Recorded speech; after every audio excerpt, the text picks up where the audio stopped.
வணக்கம். மினி கதைகள் சேனலுக்கு அன்புடன் வரவேற்கிறோம். இன்றைய கதை புதிய அடையாளம். இன்று அதிகாலை முதியோர் இல்லத்தில் உட்கார்ந்திருந்த சாரதாவோட பார்வை அந்த இல்லத்தின் பெரிய இரும்பு கதவிலே வேட்டைக்காரனை போல ஒட்டி இருந்தது. ஒவ்வொரு கடந்து போகும் காரின் சத்தத்திலும் ஒரு புதிய நம்பிக்கையின் மொட்டு அவள் மனசுக்குள் முளைக்குது. ஆனா அடுத்த நொடியே அவளின் முகத்துல ஏமாற்றம் படருது. முழுசா ஒரு வருடம் ஆகிவிட்டது. அவள் இந்த முதியோர் இல்லத்துக்கு வந்ததிலிருந்து ஒரு வருடத்துக்கு முன்பு இதே நாளில் அவனின் பேரனுக்கு 4வது பிறந்த நாளுக்காக மகனும் மருமகளும் ஒரு பெரிய பார்ட்டி வைத்திருந்தார்கள். வீடு விருந்தினர்களால் நிரம்பி இருந்தது. சாரதாவுக்கு அதுதான் அந்த வீட்டில் அவளின் கடைசி சந்தோஷம் என்று தெரியவில்லை. பார்ட்டி முடிந்து ஒரு வாரத்துக்குள் மகன் ரமேஷும் மருமகள் சுனிதாவும் வெளிநாடு சுற்றுப்பயணம் போக திட்டமிட்டார்கள். அம்மா, நாங்க ஒரு மாதத்துக்கு ஆஸ்திரேலியா போறோம். நீ வீட்டுல தனியா எப்படி இருப்ப? உன் கவனிப்பு சரியா இருக்காது. ரமேஷ் பெரிய கவலையோட சொன்னான். ஒரு மாதம்தான், நீங்க முதியோர் இல்லத்துல தங்கிக்கோங்க. அங்க உங்க வயசுக்காரங்க நிறைய இருக்காங்க. உங்க மனசும் மகிழும். நாங்க வந்த உடனே உங்களை வீட்டுக்கு கூட்டிட்டு வர்றோம்னு சொன்னான். சாரதா மனம் உடைத்து கொண்டு சம்மதித்தாள். பரவாயில்லை, பிள்ளைகள் கொஞ்சம் சுற்றி வரட்டும்னு நினைத்து தன் மனசை ஆற்றிக்கிட்டாள். ஆனா பிள்ளைகள் வெளிநாடு சுற்றி வந்த பிறகும் அவளை அழைக்க யாரும் வரவில்லை. ஒரு வாரம் கழித்து சாரதா தானே ஃபோன் பண்ணினாள். அம்மா, நாங்க வந்த உடனே வீட்டில் புதுப்பிப்பு வேலையை ஆரம்பிச்சிட்டோம்.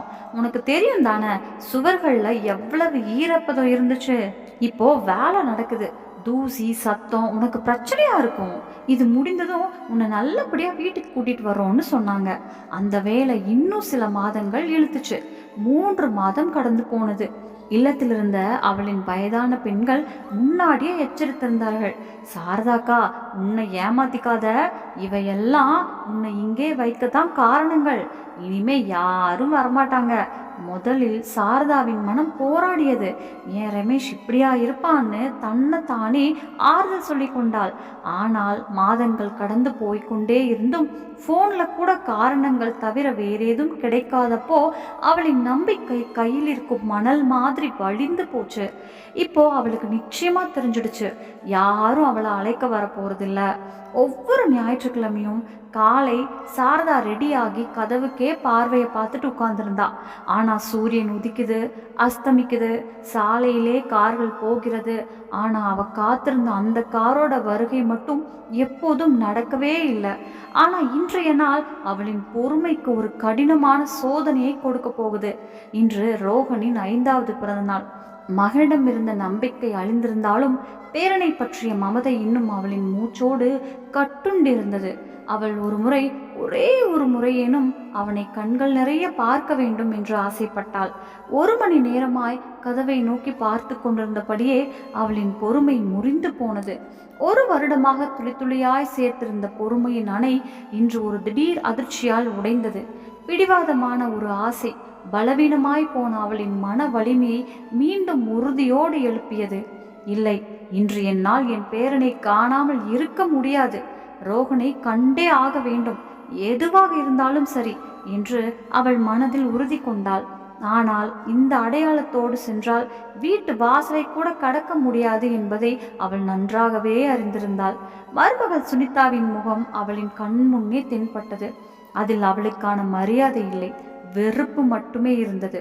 ரமேஷும் கதவிலிருந்தே ஏதாவது காரணம் சொல்லி அவளை திருப்பி விடுவான். அதனால் அவள் வேஷம் மாறி செல்ல முடிவு செய்தாள். ஆனால் மேலாளரிடமிருந்து அனுமதி வாங்குவது இன்னும் பாக்கி இருந்தது. அவள் மேலாளரின் அலுவலக கதவை தட்டினாள். மேலாளர் சுந்தரம் நல்ல மனம் கொண்டவர். இவர்கள் மாதிரி முதியோரின் வேதனையை உணர்ந்தாலும் விதிகளால் கட்டுப்பட்டவராய் இருந்தார். உள்ளே வாருங்கள் சாரதாமா என்றார் அவர்.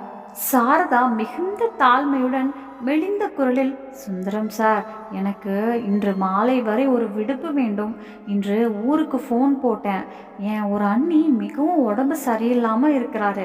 இது அவரின் கடைசி நேரமோ என்று கூட சொல்றாங்க என்றாள். பொய் சொல்லும்போது அவளின் நாக்கு தடுமாறியது, உடம்பு நடுங்கியது. வாழ்நாள் ஒருபோதும் யாரிடமும் ஏமாற்றம் செய்யாத அவள் இன்று தனது மகனை சந்திக்கவே பொய்யை ஆதாரமாக்கி கொண்டாள். சுந்தரம் அவளின் கண்களை பார்த்தார். அந்த கண்கள் கண்களில் இருந்த உதவியற்ற தன்மையும் துன்பத்தின் கடலையும் கண்டு இல்லை என்று சொல்ல முடியவில்லை. அவர் ஒரு பதிவேட்டை கொடுத்து, சரி சாரதாமா, இங்க கையெழுத்து போடுங்க, மாலை ஆகும் முன் திரும்பி வர வேண்டும் என்றார். சரி என்றவள் கையெழுத்திட்டாள். இப்போது தன் அடையாளத்தையும் தன் அன்பையும் தன் அம்மா என்ற நிலையும் சில மணி நேரங்களுக்கு புதைத்து வைக்க வேண்டும். சாரதாமாவின் உருவத்தை விட்டு யாரும் அறியாத ஒரு உருவமாக மாற வேண்டும். கவலைக்கும் தனிமைக்கும் உடல் உள்ளிருந்து சிதறி போயிருந்தது. வயதினால் வராத சுருக்கங்கள் இந்த ஒரு வருட வேதனையால் நெற்றியில் பதிந்திருந்தன. ஒரு காலத்தில் பூரணமாயிருந்த முகம் இப்போது சுருங்கி போனது. கன்னத்தின் எலும்புகள் வெளிப்பட்டன. தலைமீது வெள்ளி நிற கூந்தல் இவ்வளவு அடர்த்தியாய் பரவி இருந்ததால் சில இடங்களில் மட்டும் கருப்பு நிறம் மங்களாய் தெரிந்தது. அவள் இப்போது மிகுந்த மாற்றமடைந்தவளாய் தோன்றினாலும் இன்னும் எந்த ஆபத்தையும் ஏற்க தயங்கினாள். நடுங்கும் கைகளால் தனது பெட்டியை திறந்தாள். அதில் ரமேஷ் இங்கே விட்டு சென்ற சில சேலைகள் இருந்தன. அவற்றிலிருந்து மிக பழைய நிறம் கெட்ட பருத்தி சேலையை எடுத்தாள். அந்த நீல நிற சேலை நிறைய முறை துவைத்ததனால் வெள்ளை போல மங்கி போயிருந்தது. அந்த பழுப்பு நிறமுள்ள சேலையை அவள் அணிந்தாள், ஆனால் சற்று வித்தியாசமான முறையில். அப்போதுதான் அவளின் கவனம் தன் கண்ணாடிக்கு சென்றது. அந்த கண்ணாடி, அது அவளின் அடையாளத்தின் ஒரு பகுதி. அதே கண்ணாடி வழியாகத்தான் அவளின் கண்கள் ரமேஷின் சிறுவயதை கண்டிருந்தது. அந்த கண்ணாடி மூலம்தான் மகனும் மருமகளும் அவளை அடையாளம் காணக்கூடும். அதனால் அவள் தன் அறைக்கு பக்கத்தில் இருந்த காவேரி என்ற பெண்ணின் அறைக்கு சென்றாள். சில நாட்களுக்கு முன்பு காவேரிக்கு புரை கண் அறுவை சிகிச்சை நடந்தது. அதனால் அவள் தன் பழைய கண்ணாடியை இப்போது பயன்படுத்தவில்லை. சாரதாமா காவேரியிடம் கேட்டாள், காவேரி அக்கா, உங்க பழைய கண்ணாடியை கொஞ்சம் கொடுங்க, என் கண்ணில் ஏதோ தட்டி கொண்டது போல இருக்குது, வெளிச்சத்துல பார்ப்பதுக்கு சிரமமா இருக்குது. காவேரி உடனே அந்த கண்ணாடியை தந்தாள். சாரதாமா அதை அணிந்தவுடன் உலகமே மங்கலானதாய் தெரிந்தது. ஆனால் அது அவசியம்தான். அந்த மங்களின் பின்னால் அவளின் அன்பான பரிச்சயமான கண்கள் மறைந்து போயிருந்தது. அவள் கண்ணாடியில் தன்னை பார்த்தாள். கண்ணாடியும் அவளை அடையாளம் காணவில்லை. அது வேற ஒருத்தி, சோர்ந்த தோற்ற உலகின் அடிகளை கண்ட ஒருத்தி. அவள் தன் இடுப்பை நினைத்து கொண்டே சற்றே வளைத்து நடையில் ஒரு பலவீன உணர்ச்சியை கொண்டு வந்து தலைக்கு சேலையின் முந்தானியை இழுத்து முகத்தின் பாதியை மூடிவிட்டாள். இப்போது அவள் சாரதாமா இல்லை, ரமேஷின் தாய் இல்லை, ரோகனின் பாட்டியும் இல்லை. அவள் ஒரு பெயரில்லாத அடையாளம் இல்லாத பெண். உலகின் கூட்டத்தில் யாரும் அவளை காண மாட்டார்கள், யாரும் அடையாளம் காண மாட்டார்கள். அவள் தன் அடையாளத்தின் கல்லறையில் நின்றிருந்தால் அந்த கல்லறையில் கண்ணீர் வடிக்க கூட அனுமதி இல்லை. முதியோர் இல்லத்துக்கு வெளியிலிருந்த உலகம் இன்று அவளுக்கு புதிதாய் தோன்றியது. ஒரு வருடமாக அந்த உலகை காணவில்லை. ஆட்டோவில் இறங்கி தன் தெருவின் சாலைகளில் நடக்கத் தொடங்கியவுடன் அவளின் இதயம் சிறையில் இருந்த பறவையைப் போல பலமாக துடித்தது. இது அவள் சிறுவயதில் மகன் ரமேஷுக்கு சைக்கிள் ஓட்ட கற்றுக் கொடுத்த அதே தெருக்கள். அது மூலையில் இருந்த இனிப்பு கடை. அங்கிருந்து ரமேஷ் ஜிலேபி வாங்கி தருமாறு பிடிவாதம் பிடிப்பான். ஒவ்வொரு மூலையும், ஒவ்வொரு கடையும், ஒவ்வொரு வீடும் மறந்துவிட்ட கதைகளைப் போல அவளின் நினைவில் தெளிவாய் எழுந்தன. அவளின் மங்கலான கண்ணாடி வழியாக தெளிவான நினைவுகளின் சினிமா ஓடிக்கொண்டிருந்தது. ஒரு பக்கம் சந்தோஷம் நிறைந்த கடந்த காலம், மறுபக்கம் துன்பம் நிறைந்த நிகழ்காலம். அவளின் வீடு அருகில் வர வர அவளின் கால்கள் இன்னும் கனத்தன. கடைசியாக அந்த வீடு தெளிவாய் தெரியும் மூலையிலே வந்தடைந்தாள். அது 2 மாடி வீடு. வீடு பழையபடியே இருந்தது.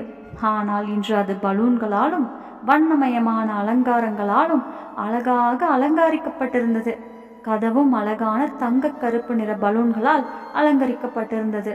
இன்று ரோகனின் பிறந்தநாள் கொண்டாட்டத்துக்கான தயாரிப்புகள் நடந்து கொண்டிருந்தது. அதில் அவள் தானே அழைக்கப்படாத விருந்தினியாக சென்று கொண்டிருந்தாள். வீட்டின் வெளியில் இருந்த அந்த ஆலமரம், அதன் கீழ் அவள் தோழிகளோடு உட்கார்ந்து பேசியிருந்தாள். அதற்கு பின்னால் மறைந்து நின்றாள். அவளின் தைரியம் குறைந்து கொண்டிருந்தது. எந்த முகத்தோடு, எந்த காரணத்தோடு உள்ளே செல்வது என்று யோசித்து கொண்டிருந்தாள். அதே நேரத்தில் வீட்டின் வேலைக்காரி லலிதா வீட்டின் பக்கம் வந்து கதவின் மணி அழுத்தினாள். ஒரு நொடியிலேயே கதவு திறந்தது. மருமகள் சுனிதா வெளியே வந்தாள். பார்ட்டி தயாரிப்புகளிலும் விருந்தினர்களை கவனிப்பதிலும் அவள் முகம் பதற்றத்தால் சிவந்திருந்தது. மேடம், இன்று நான் வேலைக்கு வர முடியாது என்று லலிதா பயந்து கொண்டே சொன்னாள். எனக்கு அவசியமான காரணத்தால் ஊருக்கு போக வேண்டியிருக்கிறது. இன்னைக்கு தான் லீவ் போடணுமா? சுனிதா கோபமாய் கேட்டாள். உனக்கு எல்லா முக்கியமான வேலைகளும் இன்னைக்கு நினைவுக்கு வருது. வீட்டுக்கு நிறைய விருந்தினங்க வரப்போகிறாங்க, நீ வேலைக்கு விடுமுறை கேட்கிறாயே? மேடம், போக வேண்டும், இல்லை என்றால் நான் ஒருபோதும் விடுமுறை கேட்டிருக்க மாட்டேன் என்று லலிதா வேண்டிக் கொண்டு சொன்னாள். நீங்க இன்னைக்கு வேறொரு ஏற்பாடு செய்துக்கோங்க. என்ன வேறொரு ஏற்பாடா? சுனிதாவின் கோபம் அதிகரித்தது. நான் இப்போ எங்கிருந்து ஒருவரை கூப்பிடுறது? இப்படி செய்ய, நீ வர முடியாதென்றால் உன் மாமியார் அனுப்பு. ஆனா இன்று வீட்டு பணிக்காக யாராவது ஒருவரை கண்டிப்பா வேண்டும். மரத்தின் பின்னால் நின்றிருந்த சாரதாமா இதையெல்லாம் கேட்டு கொண்டிருந்தாள். அவளின் காதுகள் மயங்கி போயிருந்தது. லலிதா ஒரு நொடி யோசித்து பின்னர் சொன்னாள், சரி மேடம், என் மாமியார் சம்மதித்தால் அனுப்பிவிடுறேன். ஆனா அவருடைய உடல்நலம் சரியில்லை, நான் அவங்கள வற்புறுத்த முடியாது. நீ அனுப்பிவிடு, எனக்கு தெரியாது. அவ நோயா இருக்கட்டும் அல்லது எதுவா இருந்தாலும் பரவாயில்ல என்று சுனிதா கோபமாக கதவை சத்தமாக அடைத்து உள்ளே சென்றாள். லலிதா விரக்தியுடன் திரும்பி போனாள். ஒரு நொடி நேரம் தெருவில் அமைதியாக இருந்தது. ஆலமரத்தின் இலைகள் சலசலப்பின் நடுவே சாரதாமா இவற்றையெல்லாம் கேட்டுக்கொண்டிருந்தாள். விதியின் விளையாட்டை பாருங்கள். அம்மாவாக செல்வதற்கான எல்லா வழிகளும் மூடப்பட்டிருந்த அதே வீட்டில் ஒரு வேலைக்காரிக்கான இடம் காலியாக இருந்தது. விதி அவளுக்கு ஒரு வாய்ப்பை கொடுத்தது. ஆனால் அதன் விலை அவளின் சுயமரியாதை. ஒரு கணத்திற்கு அவளின் மனம் திரும்பி செல்ல தோன்றியது. இந்த இழிவை பெற்றிருப்பதற்கு பதிலாக இல்லத்தின் தனிமையே மேல். ஆனால் அப்பொழுது அவளின் மங்கலான கண்ணாடியின் வழியே ரோகனின் சிரிக்கும் முகம் தென்பட்டது. பேரனின் மீதான அன்பு அவளின் உடைந்த சுயமரியாதையை திரட்டியது. அவளுக்கு ஒரு வித்தியாசமான தைரியத்தை தந்தது. அவள் கண்ணீரை துடைத்து கொண்டாள்.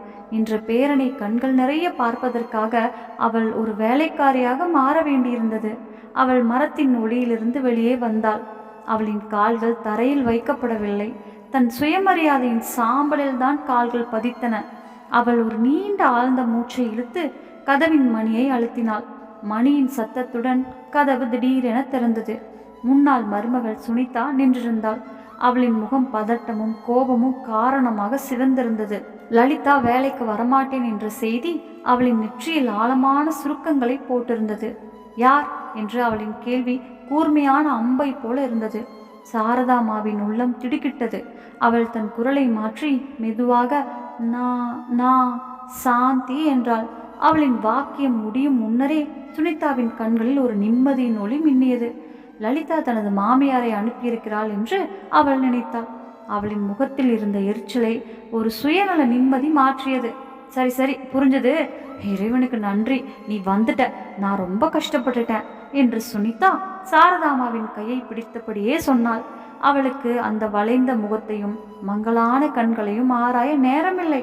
அவளுக்கு பார்ப்பதற்கு இந்த வளைந்த உடல் ஒரு பிரச்சனைக்கான தீர்வுதான். வீட்டு பணியை செய்யும் 2 கைகள். அவள் அவரை உள்ளே கிட்டத்தட்ட இழுத்து கொண்டு போய் கதவை வேகமாக அடைத்தாள்.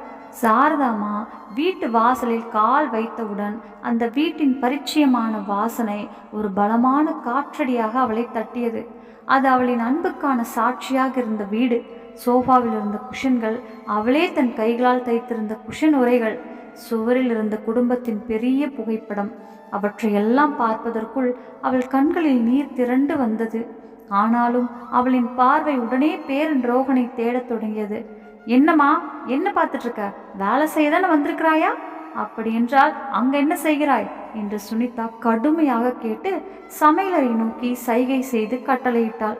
சொல்லி வைக்கிறேன், முதல்ல இந்த குவிந்த பாத்திரங்களை எல்லாம் சுத்தம் பண்ணு. சிங்க்கு நிறைய பாத்திரம் இருக்கு. அப்புறம் காய்கறிகளை நறுக்கு, சீக்கிரம் செய்ய. சாயங்காலம் விருந்தினர்கள் வரப்போறாங்க. சாரதாமா ஒரு வார்த்தையும் சொல்லவில்லை. ஒரு இயந்திரத்தை போல அமைதியாக சமையலறைக்குள் சென்றாள்.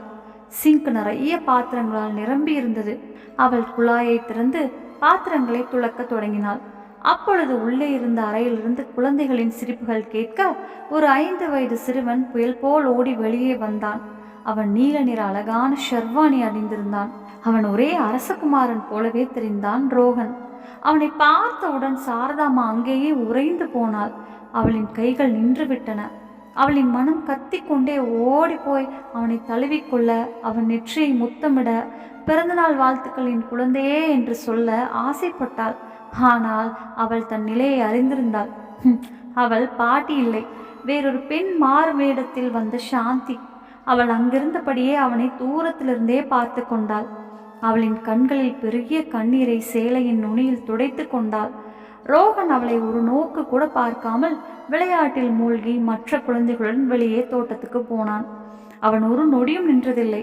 அவன் கவனிக்கவே இல்லை. சமையலறையில் நின்ற ஒரு வயதான பெண், தாகமுற்றவன் தண்ணீரை காண்பது போல அவனை பார்த்து கொண்டிருந்தாள். மதியத்திற்கு ரமேஷ் வந்தான். அவன் ஒரு நண்பருடன் போனில் பேசிக் கொண்டிருந்தான். ஆமாடா, சாயங்காலம் கண்டிப்பா வா, அப்புறம் அண்ணியும் குழந்தைகளையும் கூட்டிக் கொண்டு வா, இல்லை என்றால் நான் கோமாயிடுவேன் என்று சொன்னவனின் குரலில் ஒரு போலியான சிரிப்பு ஒலித்தது.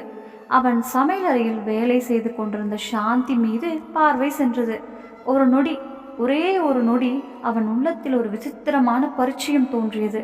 அவளின் வளைந்த இடுப்பும் தோற்றமும் அவனுக்கு தனது தாயை நினைவூட்டியது.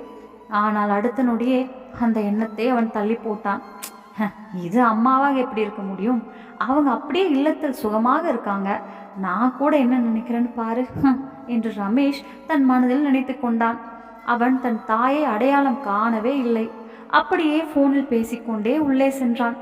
மாலை ஆக ஆக வீடு விருந்தினர்களால் நிரம்பியது.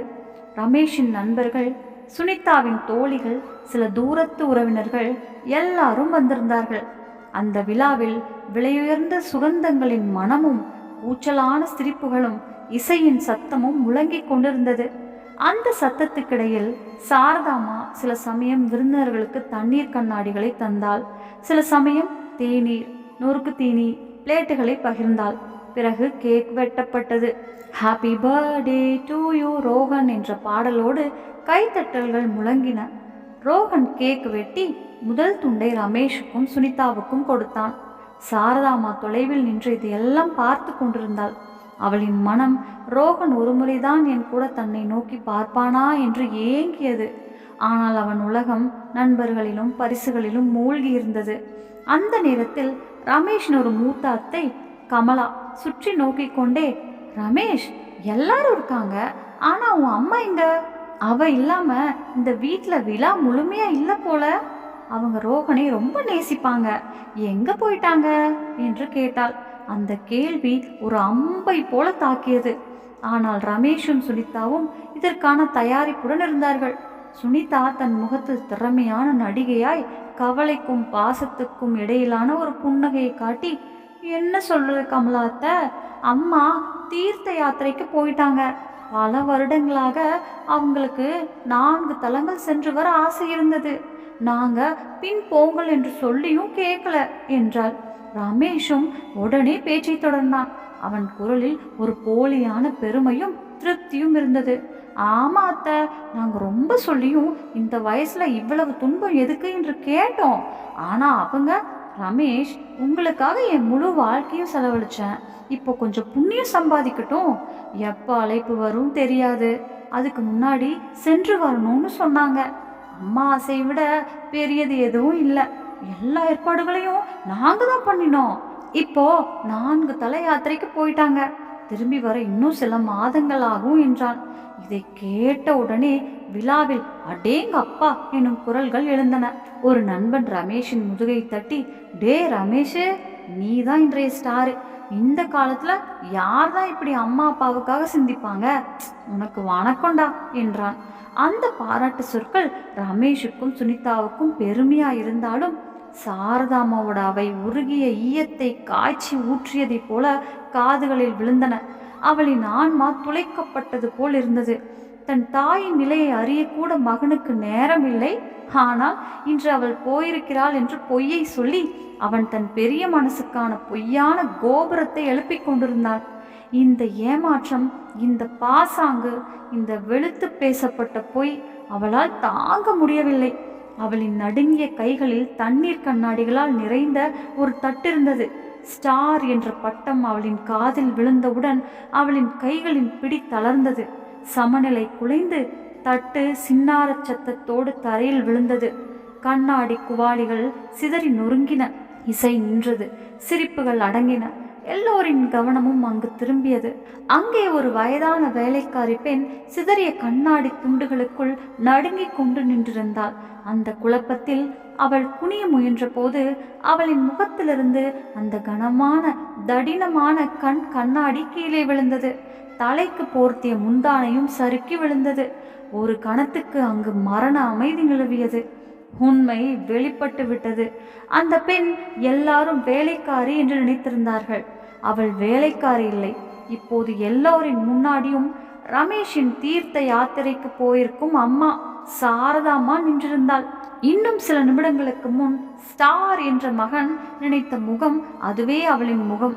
சாரதா, நீங்க சாரதா தானே, இந்த வீட்டின் உரிமையாளர், ரமேஷின் அம்மா என்று கமலா அத்தை ஆச்சரியமாக பார்த்து கொண்டே சொன்னாள்.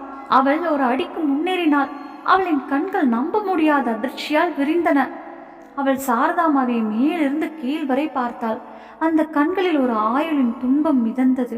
பின்னர் அவளின் பார்வை மாறி ரமேஷின் மேல் விழுந்தது. ரமேஷ், இது என்னடா? அவ சத்தமாக கேட்டாள்.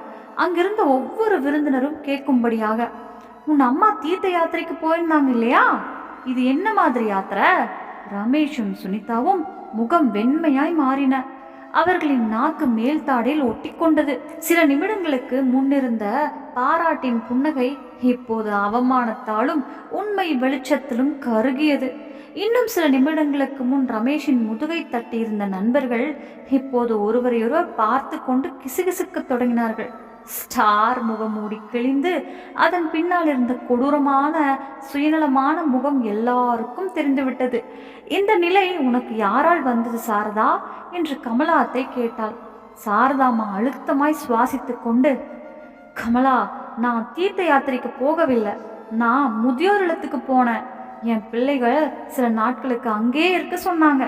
ஆனா பிறகு ஒரு போதும் அழைக்கவோ என்னை பார்க்கவோ வரவில்லை. ஆனால் இன்று என் ரோகனின் பிறந்த நாள். என் மனம் ஒத்துக்கொள்ளவில்லை. என் பொறுமை முறிந்தது. என் பேரனை பார்க்காம இருக்க முடியவில்லை. ஒரே முறை அவனை என் கண்களால் பார்ப்பதற்கு வந்தேன். நான் என் அடையாளத்தோட இந்த வாசல்ல வந்திருந்தா என்னை வாசல்ல இருந்தே திருப்பி விட்டுருப்பாங்க. அதனாலதான் இந்த வேடம் என்று சொல்லிக்கொண்டே அவளின் குரல் அடைந்து நின்றது. அவளின் கதையை கேட்டவுடன் எல்லா விருந்தினர்களும் உறைந்து போனார்கள். ரமேஷும் சுனிதாவும் தலை குனிந்து நின்றனர். நிலம் பிளந்து அதில் புதைந்து விடலாம் என தோன்றியது. சாரதாமா ஒரு கடைசி பார்வை மகன் மீது போட்டாள். பின்னர் அவளின் கண்கள் கூட்டத்தில் தன் பேரன் ரோகனை தேடின. அவன் கேக் வைக்கப்பட்ட மேசையின் அருகே மற்ற குழந்தைகளுக்கிடையில் பயந்தபடி நின்றான். நடந்த அனைத்தையும் அறியாதவனாய் அவன் தன் பாட்டியை மட்டுமே பார்த்து கொண்டிருந்தான். இன்னும் அடையாளம் காணவில்லை. இப்போ பொய்யின் திரை கிழிந்து விட்டதே, அவள் மெதுவாக சொன்னாள். எல்லாருக்கும் நான் யார் என்று தெரிந்து விட்டதே. அப்படி என்றால் என் அந்த ஒரு ஆசையாவது நிறைவேற்றி கொள்ளட்டும். அதற்காகத்தான் என் மரியாதையையும் பணைய வைத்தேன் என்று சொன்னவள் மெதுவாக முன்னேறினாள். ரோகனின் முன் சென்று நடுங்கும் முழங்கால்களோடு தரையில் அமர்ந்தாள். ஒரு வருடம் கல் போல இருந்த அவளின் கண்கள் இப்போது பெருக்கெடுத்து வழிந்தன. என் தங்கமே என்ற வார்த்தை அவளின் வாயிலிருந்து ஒரு அலறலுடன் வந்தது. அவள் இரு கைகளையும் விரித்து ரோகனை தன்னிடம் இழுத்து தன் மார்போடு இறுக்கமாக பிணைந்தாள். அது ஒரு அன்பான அணைப்பு மட்டும் இல்லை, அது ஒரு வருட துன்பத்தின் முடிவு. அவள் ரோகனின் தலைமுடியை மணந்தாள். அவன் வட்டமான கன்னங்களையும் நெற்றியையும் தொடர்ந்து முத்தமிட்டாள். அவளின் ஒவ்வொரு செயலிலும் ஒரு மாதமாக காத்திருந்த ஏக்கம் கலந்திருந்தது. இது வறண்ட பாலைவனத்தில் அலைந்த தாகமுற்றவன் இறுதியில் நீரை அடைந்தது போல் இருந்தது. இன்னும் பயந்து நின்ற ரோகனுக்கு எதுவும் புரியவில்லை. ஆனால் அவன் பாட்டியின் நடுங்கும் கரங்களின் பாசம், அவளின் கண்ணீரின் சூடு, அவளின் அலறலின் வலி, இதையெல்லாம் உணர்ந்தான். அவன் தன் சிறிய கைகளை அவளின் முதுகில் வைத்தான். இந்த காட்சியை பார்த்து பலரின் கண்களிலும் கண்ணீர் வழிந்தது. கமலா அத்தை தன் முகத்தை முந்தானையால் மூடிக்கொண்டாள். யாரும் தன்னை அழுவதை காணக்கூடாது என்பதற்காக. தன் ஆசையை நிறைவேற்றிய பின் சாரதாமா மெதுவாக ரோகனை தன்னிலிருந்து பிரித்தாள். அவளின் சேலையின் முந்தானையால் அவன் கன்னத்தில் பட்ட தன் கண்ணீரை துடைத்தாள். பின்னர் எழுந்து நின்றாள். இப்போது அவளுக்குள் ஒரு புதிதான அமைதி இருந்தது. வளைந்திருந்த இடுப்பு நேராகிவிட்டது. அவள் கூட்டத்தின் மீது ஒரு பார்வை போட்டுவிட்டு எந்த உணர்ச்சியும் இல்லாமல் சரி நான் போகிறேன் என்றாள். அப்போதுதான் இதுவரை அமைதியாக இருந்த ரமேஷின் நண்பன் விக்ரம் முன்னே வந்தான். அவன் ஒரு புரிதலும் கருணையும் கொண்ட இளைஞன். அவன் தரையில் விழுந்திருந்த சாரதாமாவின் கண்ணாடியை எடுத்து சுத்தம் செய்த ரமேஷையும் சுனிதாவையும் கடும் பார்வையால் நோக்கினான். அவன் கண்களில் வெறுப்பும் வருத்தமும் கலந்திருந்தது. பின்னர் அவன் சாரதாமாவை நோக்கி கண்ணாடியை அவளின் கையில் கொடுத்து கைகளை கூப்பியபடி தாழ்ந்த குரலில், அம்மா நீங்க என்னோட கூட வாங்க. என் வீடு சிறியதுதான், ஆனாலும் என் வீட்டில் உங்களுக்கு என் மனதிலும் வீட்டிலும் இடம் இருக்கும் என்றான்.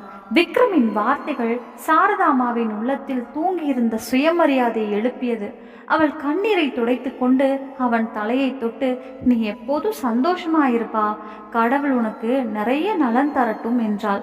பின்னர் ஒரு நிமிடம் நின்று, ஆனா சொந்த ரத்தமே தண்ணீராயிட்டா நான் பிறருக்கு சுமையா இருக்க முடியாது. ஆனாலும் விக்ரம், உன் எண்ணங்களை அறிந்து ரொம்ப சந்தோஷமா இருக்கு, எப்போதும் நலமாயிரு என்றாள். அவள் ஒரு பார்வையை மகனுக்கும் மருமகளுக்கும் போட்டாள். அவளின் கண்களில் இப்போது கோபமோ வெறுப்போ இல்லை, ஆழமான ஒரு சோகம்தான் இருந்தது.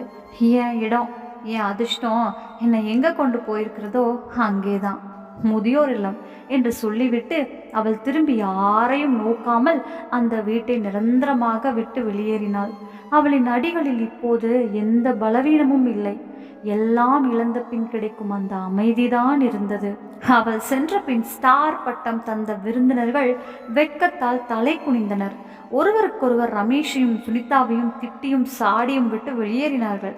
கமலாத்தை போகும்போது, ரமேஷ் நீ உன் அம்மாவை மட்டுமில்ல மனித தன்மையும் ஏமாத்திட்ட, கடவுள் உன்னை ஒருபோதும் மன்னிக்க மாட்டான் என்றாள்.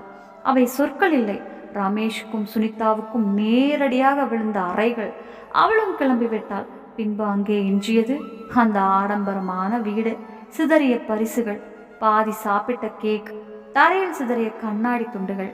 இவற்றின் நடுவில் நின்றிருந்தார்கள் அந்த இரு கணவன் மனைவி. இன்று அவர்கள் தங்களையே நிலத்தில் புதைக்க விரும்புகிற மாதிரி உணர்ந்தார்கள். இந்த கதை நம்மை ஆழமாக சிந்திக்க வைக்கிறது. ஒரு தாய் தன் பேரனின் முகத்தை ஒரு முறை பார்க்கவே தன் சுயமரியாதையும் மரியாதையும் பணையும் வைத்து வேலைக்காரியாக மாறியிருக்கிறாள். ஆனால் அந்த அன்பின் முன்னால் எல்லா பாசாங்கும் எல்லா பொய்களும் சிதறி விழுந்தன. முடிவில் சாரதாமா தனது பேரனை தழுவிய அந்த கணம் ஒரு வருட காத்திருப்பின் முடிவாக அமைந்தது. அவளின் கண்ணீரில் நெஞ்சை நெகிழ வைக்கும் அன்பும் அவளின் நடைமுறையில் அனைத்தையும் இழந்த பின் கிடைத்த அமைதியும் வெளிப்பட்டது. இந்த கதை நமக்கு ஒரு பாடம் சொல்கிறது. பெற்றோர்களை மரியாதை செய்வது கடமையும் அன்பும். அவர்களை புறக்கணிப்பது அவர்களின் இதயத்தை மட்டுமல்ல மனிதத்தன்மையையும் காயப்படுத்துகிறது. இந்த கதையின் முடிவு உங்களை எப்படி பாதித்தது? கதையை பிடித்திருந்தால் லைக் செய்யுங்கள். உங்கள் எண்ணங்களை கமெண்டில் பகிருங்கள். நன்றி, சுபம். நம்ம சேனல்ல பிடிச்சிருச்சுன்னா லைக் பண்ணுங்க, ஷேர் பண்ணுங்க, சப்ஸ்கிரைப் பண்ணுங்க. நன்றி.